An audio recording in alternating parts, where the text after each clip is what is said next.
Hi friends, welcome to my channel. ಇವತ್ತಿನ ವಿಡಿಯೋದಲ್ಲಿ oats banana smoothie ಹೇಗೆ ಮಾಡೋದು ಎಂಬುದನ್ನು ನೋಡೋಣ ಬನ್ನಿ. ಓಟ್ಸ್ ಬನಾನಾ ಸ್ಮೂದಿ ಮಾಡಲು ಏನೇನು ಸಾಮಗ್ರಿ ಬೇಕು ಎಂಬುದನ್ನು ನೋಡೋಣ. ಮೊದಲದಾಗಿ ಒಂದು ಬನಾನಾ ಅದನ್ನು ಕಟ್ ಮಾಡಿಟ್ಕೊಂಡಿದ್ದೀನಿ, 6 ಬಾದಾಮಿ ಮತ್ತು 2 ಖರ್ಜೂರ, ಅರ್ಧ ಬೌಲ್ ಓಟ್ಸ್. ಪ್ಯಾನ್ಗೆ ಅರ್ಧ ಬೌಲ್ ಓಟ್ಸ್ ಹಾಕಿ ಅದನ್ನು ಚೆನ್ನಾಗಿ ಹುರಿದಿಟ್ಕೊಂಡಿದ್ದೀನಿ. ಹುರಿದಿಟ್ಕೊಂಡಿದ್ದ ಓಟ್ಸನ್ನು ಮಿಕ್ಸಿ ಜಾರ್ಗೆ ಹಾಕ್ತಿದ್ದೀನಿ. ನಂತರ ಕಟ್ ಮಾಡಿಟ್ಕೊಂಡಂಥ ಒಂದು ಬನಾನಾ ಇದಕ್ಕೆ ಹಾಕ್ತಾಯಿದ್ದೀನಿ. ನಂತರ 2 ಖರ್ಜೂರ ಮತ್ತು 6 ಬಾದಾಮಿ ಇದಕ್ಕೆ ಹಾಕ್ತಾಯಿದ್ದೀನಿ. ತದನಂತರ 1 ಲೋಟ ನೀರನ್ನು ಮಿಕ್ಸಿ ಜಾರ್ಗೆ ಹಾಕಿ ರುಬ್ಕೊಳ್ಳೋಣ.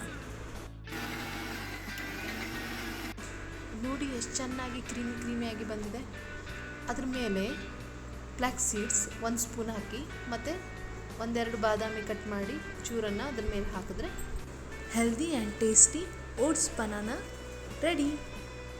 ಹಾಗೆ ಹೋಗ್ತಾ ನನ್ನ ಚಾನಲ್ನ ವಿಡಿಯೋನ ಲೈಕ್ ಮಾಡಿ, ಶೇರ್ ಮಾಡಿ ಮತ್ತು ನನ್ನ ಚಾನಲ್ನ ಸಬ್ಸ್ಕ್ರೈಬ್ ಮಾಡಲು ಮರಿಬೇಡಿ.